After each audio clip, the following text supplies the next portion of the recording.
আগে চেক করো, তারপরে বিশ্বাস করবা, ঠিক কিনা? তাহলে এখন থেকে একটা কিছু শুনলে বিশ্বাস করবেন?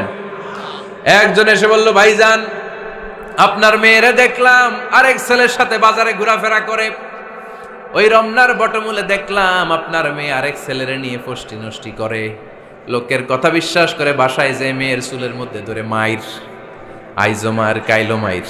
এরকম হইতে পারে না? হয়তো ওই লোক আপনার মেয়ের মতো দেখতে আরেক মেয়েকে দেখছিল। এরকম হয় কিনা সমাজে?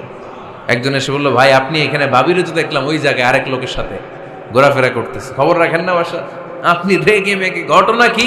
আমার খেয়ে আমার পরে আরেকজনের সাথে, যে এই বাড়িতে যে মায়ের, কোনো কথা নেই।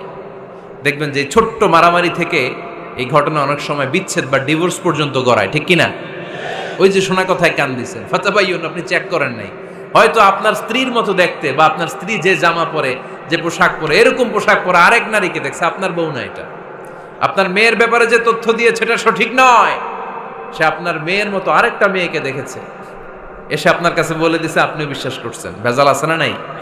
এই ভেজালগুলোকে থামানোর জন্য কোরআনে এই বিধানগুলো নাজিল করেছে কে?